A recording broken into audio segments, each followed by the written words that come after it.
Assalamualaikum warahmatullahi wabarakatuh. Apa kabar untuk seluruh penonton video saya dari Sabang sampai Merauke? Semoga selalu diberi keberkahan, rahmat, dimudahkan segala urusannya, dimudahkan segala rizkinya, serta diberi hidayah oleh Allah Subhanahu wa Ta'ala untuk orang-orang yang belum mendapatkannya. Kembali dalam video kali ini, saya akan mengkaji sekaligus mengkritisi kitab yang ditulis oleh Abu Bakar Syihabuddin Al-Alawi Al-Hadrami, yaitu klan Ba'alawi, yang mana dalam kitab ini memang banyak sekali termuat pernyataan-pernyataan yang ekstrim serta cenderung menyimpang dari ajaran-ajaran Islam yang rahmatalil alamin. Nah, kitab ini masih di kitab Rosfatus Shoti, halaman 287,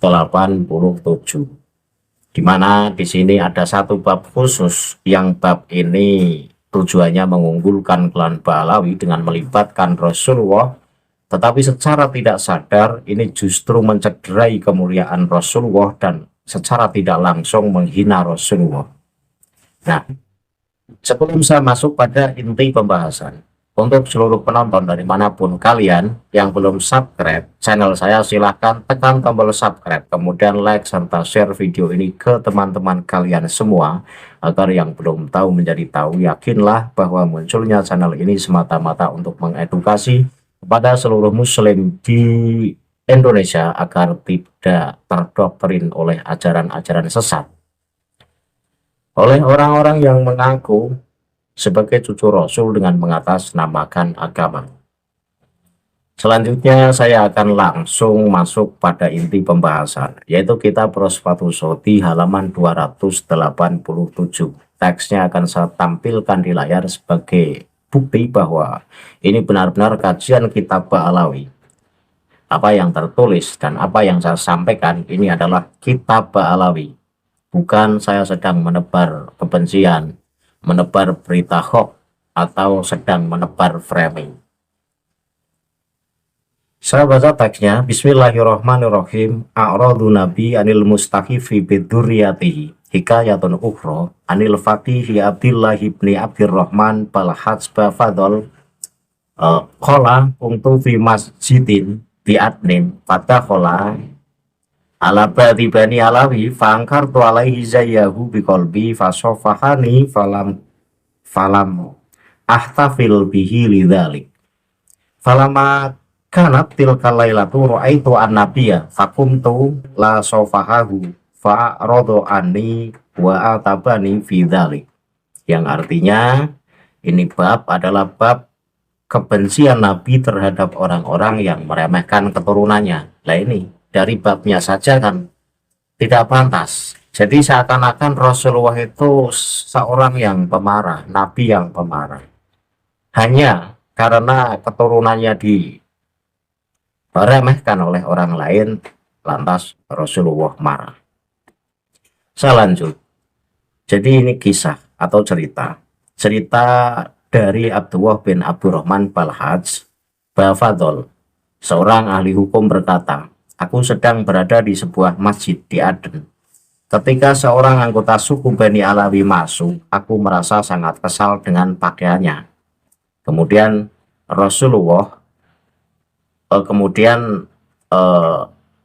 salah satu dari suku Bani Alawi tersebut menjabat tanganku, tetapi aku tidak mengindahkannya. Malam itu aku melihat Nabi, maka aku berdiri untuk menjabat tangannya, namun beliau berpaling dan menegurku karenanya. Jadi dari cerita ini cerita dikisahkan dari Abdullah bin Abdurrahman Balhaj Bafadol. Jadi seorang ahli hukum ini berkata bahwa suatu ketika ahli hukum tersebut berada di masjid di kota Aden. Nah, ketika beliau berada di masjid, ini ada salah satu dari keturunan Ba'alawi masuk masjid. Nah, seorang ahli hukum tersebut merasa sangat kesal dengan pakaian yang dipakai oleh salah satu dari klan Ba'alawi. Nah, orang dari klan Ba'alawi tersebut bermaksud ingin berjabat tangan kepada ahli hukum tersebut, tetapi seorang ahli hukum tersebut tidak mengindahkannya karena kesal melihat pakaian yang dipakai oleh salah satu dari keluarga Ba'alawi. Nah, setelah kejadian itu, pada malamnya ahli fikih tersebut atau ahli hukum tersebut ini tidur. Kemudian dalam tidurnya ini bertemu dengan Rasulullah. Nah, setelah bertemu dengan Rasulullah, eh, ahli hukum tersebut bangun, beranjak berdiri, kemudian ingin berjabat tangan dengan Rasulullah. Tetapi Rasulullah berpaling, artinya tidak mau diajak berjabat tangan, dan Rasulullah justru menegur tentang kejadian yang tadi siang, kejadian yang di Masjid Aden meremehkan keluarga dari klan Ba'alawi tersebut. Dari cerita ini cerita sangat kelihatan dibuat-buat, dan cerita ini saya yakin tidak terjadi beneran, karena bagaimana mungkin seorang nabi, utusan Allah, nabi yang terkenal dengan akhlakul karimah, nabi yang terkenal dengan sifat ramah, nabi yang terkenal dengan sifat pemaafnya, nabi yang terkenal dengan tidak pernah membalas kejahatan orang, dibalas dengan kejahatan. Tetapi dalam cerita ini hanya karena ada seseorang yang meremehkan dari klan Ba'alawi, lantas Rasulullah merasa marah, diajak berjabat tangan saja tidak mau. Ini cerita ini secara tidak langsung ini justru merendahkan kemuliaan Rasulullah. Jadi seakan-akan dalam cerita ini menggambarkan bahwa Rasulullah itu seorang yang pemarah, seseorang yang terlalu eh, membela keturunannya, entah keturunannya salah atau tidak, pokoknya selagi itu keturunannya dibela. Ini maksud cerita dalam kitab Rosfatus Shoti itu semacam itu. Jadi Rasulullah itu sangat membela keturunannya, tidak pandang apakah keturunannya dalam posisi salah atau dalam posisi benar. Pokoknya keturunan Rasulullah diremehkan, direndahkan oleh orang lain, Rasulullah marah. Padahal banyak hadis, banyak kisah-kisah tentang kemuliaan dan sifat Rasulullah sebagai panutan untuk muslim di dunia. Karena Rasulullah itu panutan untuk muslim di dunia. Ini tidak mungkin ketika Rasulullah justru mencontohkan perbuatan yang tidak terpuji. Jadi cerita yang dikarang oleh orang-orang Ba'alawi ini justru merendahkan Rasulullah itu sendiri. Maka ketika orang yang meremehkan keturunan Rasulullah saja, Rasulullah ini marah, Rasulullah itu membenci orang yang meremehkan keturunannya. Ini untuk Kiai Haji Maduddin Usman Al-Bantani, untuk Gus Abbas, untuk Gus Fuad, untuk Kiai Haji Nur Ihya, dan untuk Gus Aziz Jazuli yang getol mengkritik kepalsuan nasab Ba'alawi. Ini kalau ditabrakkan dengan cerita yang tertulis dalam kitab Rosfatus Shoti ini, ya tentu Rasulullah sangat murka kepada mereka. Rasulullah sangat benci kepada Kiai Haji Maduddin DKK, ya termasuk benci dengan saya, karena saya juga getol mengkritik klan Ba'alawi. Kalau saya cenderung mengkritiknya bukan dari sisi apakah nasabnya tersambung atau tidak, tetapi saya mengkritiknya dari kitab-kitab yang ditulis oleh Ba'alawi ini cenderung membanggakan klannya, menggembar-gemborkan bahwa klan Ba'alawi sebagai cucu Rasul tersoheh di dunia. Dan saya mengkritik ajaran-ajaran yang tertulis dalam kitab Ba'alawi adalah ajaran yang dibuat-buat atau dikarang-karang. Ini tentu Kiai Maduddin Usman Al-Bantani dan termasuk saya adalah orang yang sangat dimurkai Rasulullah, kalau menurut cerita dalam kitab Rosfatus Shoti halaman 287. Tetapi saya yakin Rasulullah tidak begitu. Karena Balawi memang bukan keturunan Rasul. Yang membatalkan bahwa Balawi memang bukan keturunan Rasul itu ya bukan Kiai Haji Imaduddin Usman Al-Bantani, bukan Kiai Nur Ehya, bukan Gus Fuad, bukan Gus Abbas, dan juga bukan Gus Aziz Jazuli. Tentu yang membatalkan nasab mereka adalah DNA-nya sendiri yang tertanam di dalam tubuhnya. Jadi tidak ada yang membatalkan nasab Balawi. Yang membatalkan ya DNA-nya. Ketika keturunan Rasulullah ini berhaplogrup J1 dan ketika Balawi itu haplogrupnya G, yang mana boro-boro keturunan Rasul Arab saja bukan. Jadi saya yakinnya bahwa cerita yang ditulis dalam kitab Rasfatus Shoti halaman 287 yang dikisahkan oleh Abdullah bin Abdurrahman Balhajba Fadol, yang di sini mengatakan bahwa Rasulullah sangat benci terhadap orang yang meremehkan keturunannya. Ini cerita yang dibuat-buat. Tujuannya apa? Ya agar tidak ada seorang pun yang berani merendahkan klan Balawi. Karena di sini itu klan Balawi yang dimaksud. Jadi klan Balawi itu aneh. Dikit-dikit membawa Rasulullah, dikit-dikit membawa Rasulullah. Coba keturunan Rasul yang lain yang asli justru tidak pernah semacam ini, tidak pernah membuat cerita semacam ini. Tetapi khusus klan Balawi ini justru seringkali dikit-dikit dijumpai Rasulullah, dikit-dikit bertemu Rasulullah. Jadi Rasulullah itu seakan-akan kakek yang selalu melindungi cucunya dalam keadaan salah atau benar. Andaikan Rasulullah itu sifatnya begitu, maka Rasulullah batal sebagai Rasul. Karena Rasulullah itu milik seluruh alam semesta, bukan milik keturunannya saja. Dan Balawi ini cenderung orang yang mengaku sebagai cucu Rasul yang kolokan. Kenapa saya bilang kolokan? Lah dikit-dikit diremehkan Rasulullah tanda, dikit-dikit direndahkan Rasulullah, menegur orang yang meremehkan dan merendahkan. Jadi cucu yang kolokan dikit-dikit membawa kakeknya, dikit-dikit membawa kakeknya. Padahal Rasulullah sendiri adalah nabi yang di situ sifatnya sangat pemaaf. Untuk membuktikan bahwa Rasulullah itu sifatnya terpuji, sifatnya mulia, maka saya akan kutipkan satu hadis saja, nggak usah banyak-banyak, karena ratusan hadis yang menjelaskan sifat Rasulullah yang mulia dan terpuji.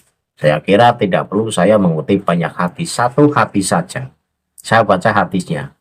An Abi Abdillah Al-Jadali qala sa'altu Aisyah radhiyallahu anha an khuluqi Rasulillah sallallahu alaihi wasallam faqalat lam yakun fahisan wala mutafahisan wala dhahaban fil aswaq wala yajzi bisayiati as-sayiata walakin ya'fu wa yasfahu.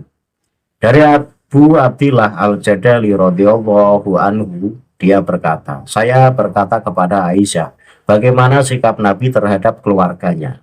Kemudian Aisyah menjawab, dia adalah orang yang paling terpuji. Rasulullah tidak pernah bersikap dengan buruk, kasar, atau berteriak di tengah pasar. Dia tidak akan membalas kejahatan dengan kejahatan. Nah ini catat, bahwa Rasulullah tidak akan membalas kejahatan dengan kejahatan. Lah, meremehkan keturunan Nabi itu adalah kejahatan yang ringan. Dan kejahatan yang berat saja Rasulullah tidak akan pernah membalas kejahatan itu. Artinya Rasulullah itu pemaaf. Bagaimana mungkin seorang Nabi, seorang Rasul kemudian mencerminkan sifat dan sikap yang tidak terpuji. Inilah cerita yang ditulis dalam kitab Rasfatus Shoti. Ini cenderung merendahkan Rasulullah dan mengatakan secara tidak langsung bahwa Rasulullah adalah nabi yang pemarah, nabi yang bersikap tidak adil terhadap umatnya, nabi yang selalu membela keturunannya tidak pandang apakah keturunannya dalam posisi salah atau dalam posisi benar. Kalau kita tabrakan dengan hadis ini. Kemudian, tapi dia memaafkan dan memaafkan hal-hal buruk yang ditujukan kepadanya secara pribadi. Jadi hadis ini hadis Hasan, diriwayatkan Imam Ahmad. Nah, ketika kita tabrakkan dengan hadis yang baru saja saya bawa, di sini sangat jelas Aisyah ini menjelaskan tentang akhlak Rasulullah yang sangat terpuji, di mana Rasulullah ini tutur katanya lembut, Rasulullah tidak kasar, Rasulullah pemaaf, Rasulullah tidak pernah membalas kejahatan dengan kejahatan. Nah, ketika dalam cerita tadi yang diusung, yang dibuat, kemudian ditulis dalam kitab Rosfatus Sorti, yang seakan-akan bahwa Rasulullah itu terlalu melindungi klan Ba'alawi. Saya tidak mengatakan cucu Rasul, karena di sini klan Ba'alawi. Untuk cucu Rasul yang lain, ini tidak seperti Ba'alawi. Tidak pernah dikit-dikit Rasulullah tandang, dikit-dikit Rasulullah membela cucunya. Tetapi hanya klan Ba'alawi yang seringkali membuat cerita-cerita semacam ini. Pokoknya ada orang dikit meremehkan keturunannya, Rasulullah marah menegurnya. Ada orang merendahkan keturunannya, Rasulullah pandang, kemudian menegur orang yang meremehkannya. Jadi dibuat cerita semacam ini tujuannya hanya untuk mengunggulkan klan Ba'alawi dan agar tidak ada seorang pun yang berani meremehkan klan Ba'alawi. Tujuannya ya satu, biar dimuliakan, biar diagung-agungkan. Lah inilah bukti bahwa klan Ba'alawi bukan cucu Rasul itu dari seringnya mengarang cerita, yang cerita itu selalu melibatkan Rasulullah dan tidak sesuai dengan sifat dan sikap Rasulullah. Karena dalam cerita ini Rasulullah disebut secara tidak langsung sebagai nabi yang pemarah, sebagai nabi yang tidak pemaaf, sebagai nabi yang selalu melindungi keturunannya tanpa pandang bulu apakah keturunannya ini berbuat salah atau benar. Maka Ba'alawi memang sudah dari dulu, sudah dari moyang-moyangnya pengen diagung-agungkan, pengen diunggulkan, dan pengen dianggap sebagai cucu Rasul, bahkan cucu Rasul yang soheh di dunia. Maka ketika kita melihat Ba'alawi-Ba'alawi yang ada di Indonesia, kemudian mereka nangkring atau jumawa, maunya dimuliakan, maunya diagung-agungkan, ya ini sesuai dengan moyangnya. Lah masa gennya kayak gitu ngaku cucu Rasul, ini kan nggak elok menurut saya, nggak elok, nggak pantas. Cucu Rasul itu ya setidaknya mengikuti jejak kakeknya, kelakuannya ya seperti Rasulullah, rendah hati, tidak sombong, tidak mudah meremehkan orang lain. Berbeda dengan Ba'alawi yang sombong, pengen dimuliakan, haus kemuliaan, haus kedudukan, haus kehormatan. Ini sangat jelas sebenarnya bahwa Ba'alawi bukan cucu Rasul. Kita nggak usah jauh-jauh, nggak usah bilang DNA. Dari kelakuannya saja sudah sangat jelas bahwa Ba'alawi bukan cucu Rasul.